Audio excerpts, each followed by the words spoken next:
सांगलीत स्विमिंग टँकमध्ये बुडून एका मुलाचा मृत्यू झालाय। पोहण्याचा आनंद घेण्यासाठी स्विमिंग टँकमध्ये गेलेला हा मुलगा मूळचा जयपूरमधील किसनगडचा आहे।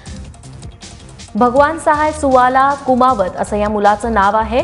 काही दिवसांपूर्वी हा मुलगा त्याच्या मित्राकडे आल्याचं समजतं। शवविच्छेदनातून पाण्यात बुडून या मुलाचा मृत्यू झाल्याचं स्पष्ट झालं। संगमनेर तालुक्यातील अलकापूर गावात गुढी न उभारून ग्रामस्थांनी पोलीस प्रशासनाचा निषेध केला। अलकापूरच्या दत्त मंदिरातील कळसाची 20 दिवसांपूर्वी चोरी झाली होती, मात्र अजूनही पोलिसांना चोरट्यांचा शोध लागलेला नाहीये। त्यामुळे ग्रामस्थांनी आपला संताप व्यक्त केलाय।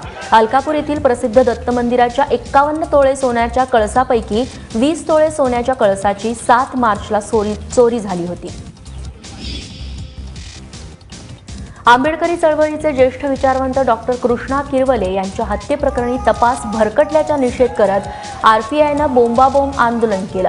पोलिसांनी जाणीवपूर्वक हा तपास भरकटवल्याचा आरोप आरपीआय कार्यकर्त्यांनी केलाय। त्याचा निषेध करत जिल्हाधिकारी कार्यालयाबाहेर सुमारे 3 तास बोंबाबोंब आंदोलन करण्यात आलं। यवतमाळच्या साने गुरुजी नगरात पैशांच्या वादातून 3 मित्रांनीच मित्राची हत्या करून विहिरीत टाकल्याचं उघडकीस आलंय। 25 मार्च रोजी साने गुरुजी लेआउट परिसरातल्या विहिरीत एका तरुणाचा अर्धवट जळालेला मृतदेह आढळून आला होता। तपासाअंती तो योगेश डोईजड याचा असल्याचं समोर आलं। मृत योगेशचा मित्रांसोबत पैशांवरून वाद झाला होता।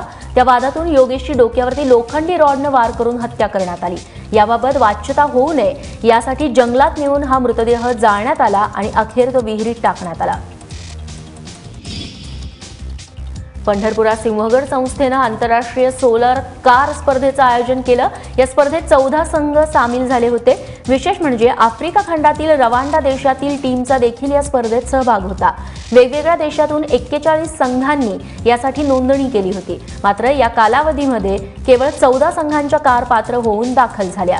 यात आफ्रिकन देशातील रवांडा येथील एकच परदेशी संघ आपली गाडी घेऊन आला असला तरी चेन्नईप्रमाणेच देशातील इतर भागातील देखील संघ या स्पर्धेत सहभागी झाले।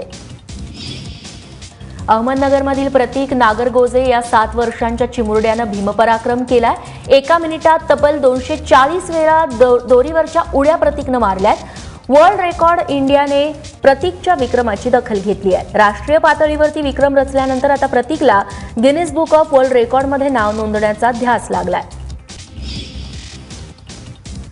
जालन्यात मराठवाडा मुक्ती मोर्चा पक्षाच्या वतीनं गुढी उभारण्यात आली। मराठवाडा स्वतंत्र राज्य निर्मितीची मागणी करत जालना शहरातील भाग्यनगर चौकात ही गुढी उभारण्यात आली। यावेळी स्वतंत्र मराठवाडा राज्य करण्याची मागणी करत घोषणाबाजीही करण्यात आली। अमरावतीत सावंगा विठोबा यात्रेमध्ये लाखो भाविक सहभागी झाले होते। चांदूर रेल्वे येथील सावंगा विठोबा गावामध्ये गुढीपाडव्याच्या दिवशी 1 दिवस ही यात्रा भरते।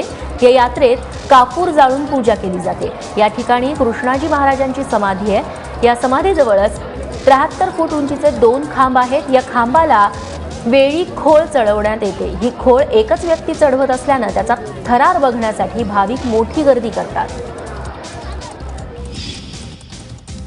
खांद्यावरती पाणी भरलेल्या कावडी, हर हर महादेवचा जयघोष, ढोल ताशांचा निनाद आणि फुलांची उधळण करत पाडव्याच्या मुहूर्तावरती इंदापुरात कावड प्रदक्षिणा पार पडली। कावड घेऊन येणाऱ्या शिवभक्तांचं ठिकठिकाणी जल्लोषात स्वागत करण्यात आलं। मानाच्या ठिकाणी कावडांची पूजा करण्यात आली। 10 दिवसांनंतर द्वादशीच्या दिवशी या सर्व कावड शिखर शिंगणापूर इथं जाऊन महादेवावरती अभिषेक करतील। आमदार दत्तात्रय भरणे यांनी देखील कावडीची पूजा करत कावडीला खांदा दिला। कुस्त्यांचं मैदान म्हणून ओळखल्या जाणाऱ्या कोल्हापूरच्या ऐतिहासिक खासबाग मैदान ढोल ताशांच्या आवाजांनी गरजून निघाले। ताशांचा कडकडाट आणि ढोलाचा गडगडाट याची बरसात सुरू होती। गुढीपाडव्याच्या निमित्तानं आमदार राजेश क्षीरसागर फाउंडेशन आणि युवा सेनेनं घेतलेल्या वाजवेल तो गाजवेल या स्पर्धेचं आयोजन इथं करण्यात आलं होतं। या अनोख्या स्पर्धेला कोल्हापूरकरांनी तुफान प्रतिसाद दिला। या स्पर्धेच्या निमित्तानं ऐतिहासिक खासबाग मैदान खचाखच भरलेलं होतं।